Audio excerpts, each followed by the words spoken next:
Pourquoi je m'embêterais à faire du contenu de qualité, d'apporter de la valeur, si des vidéos de chats font plus d'1 million de vues, si des vidéos de divertissement cartonnent, si les gens préfèrent cliquer sur des articles de buzz, justement qui utilisent le putaclic et qui leur apportent rien, alors que moi je me tue à essayer de faire du contenu de qualité et il n'y a pas beaucoup de monde qui regarde. C'est quoi l'intérêt? Je vous en parle. C'est quoi l'intérêt de faire du contenu de qualité? L'intérêt, c'est tout simplement votre image. Pourquoi je vous dis ça? Il y a beaucoup d'entrepreneurs, qu'est-ce qu'ils font? Ils décident que leur stratégie de contenu, ils vont le sous-traiter. Ils proposent des e-books, ils vont payer des personnes en francophonie, notamment en Afrique, moins cher pour qu'ils le rédigent pour eux, qu'ils aillent chercher des informations par-ci par-là pour faire des articles bateaux.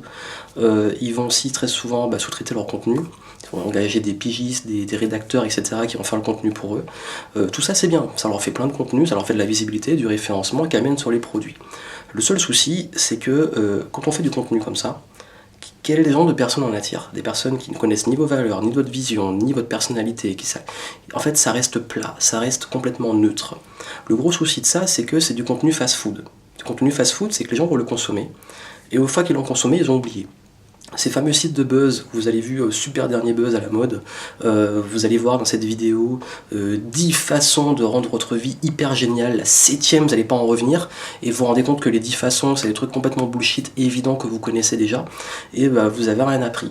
Peut-être que vous avez cliqué dessus, vous avez passé votre temps à lire, mais vous avez oublié ça quelques secondes après. Le dernier article que vous avez vu avec une vidéo de chat qui est assez marrante, même moi j'adore ces vidéos-là, voilà, vous l'avez vu, vous avez rigolé, vous avez partagé, c'est fini. Et le problème, c'est que beaucoup croient qu'il faut faire du buzz, il faut faire ce genre de contenu pour se faire connaître. Le gros problème, c'est que vous allez peut-être toucher beaucoup de monde, mais est-ce que ces gens-là sont qualifiés? Est-ce que vous allez toucher du monde qualifié? Et ça, c'est très important. C'est-à-dire que moi, je préfère faire du contenu de meilleure qualité. Je dis pas que je fais du contenu exceptionnel et que c'est de top qualité. En tout cas, je fais de mon mieux. Mais je sais que les personnes qui viennent sur mon contenu apprécient justement ce contenu à la juste valeur de ce que j'essaie de proposer. Et en plus, c'est des personnes très qualifiées. Parce que c'est pas monsieur tout le monde qui veut se divertir ou monsieur tout le monde qui veut une formule miracle, c'est quelqu'un qui a fait la démarche de faire une recherche sur une problématique spécifique, qui tombe sur mon contenu, où j'essaie d'apporter un maximum de valeur pour créer une relation de confiance et que cette personne derrière puisse suivre mes prochains contenus et devenir éventuellement client. Et c'est comme ça en fait que vous n'avez pas besoin d'énormes audiences ou de faire du contenu plat qui en plus ça peut tuer votre image. Je sais que ceux qui ont fait ça pendant très longtemps, ils se sont retrouvés parfois avec du contenu de pas qualité qui vérifiaient même pas, avec des erreurs. Parfois ils engageaient des gens qui faisaient ce qu'on appelle le content spinning, donc des contenus générés automatiquement. Et pour avoir fait du black hat pour les entreprises à une époque, on me forçait un peu à le faire, c'est pas propre du tout et sur le long terme ça vous plombe, parce que parfois non seulement Google peut le repérer, mais en plus les gens sont pas cons. Les gens vont voir que c'est pas vous, que c'est pas votre identité, votre identification, votre branding, votre authenticité, et c'est pas du long terme. Et je sais que ça peut paraître chiant, on peut se dire je préfère moi engager des gens qui fassent plein de contenu et que je fasse plein de trafic, mais ce trafic sera-t-il qualifié? Aurez-vous des grandes conversions? Parce que moi, je sais au moins que mes conversions, j'ai d'énormes taux de conversion, même sur très peu de vues, et très peu de personnes qui consultent le contenu, parce que justement, c'est des prospects hyper qualifiés. Et pour qualifier des prospects, il faut leur apporter du contenu de qualité. Donc si vous vous demandez encore pourquoi vous devriez vous embêter à essayer de faire de la qualité, à vous tuer à la tâche pour faire du bon contenu, rappelez-vous une question très importante. Pourquoi vous faites ce contenu? C'est quoi votre objectif? Très souvent, c'est les conversions. Et si vous voulez un maximum de conversions, il faut que votre contenu soit de qualité. Parce que quelqu'un qui va consulter un contenu qui lui a rien apporté ou qui lui a fait rire pendant 2 secondes, il va très vite l'oublier et il risque pas de passer à l'action. Quelqu'un qui a été vraiment marqué, qui a été touché, qui s'est dit waouh, ça m'a vraiment apporté quelque chose, il va aller plus loin avec vous et pendant très longtemps. C'est comme le fast-food. Soit vous voulez faire un truc facile, choisissez la facilité, c'est bon, ça fait plaisir sur le court terme.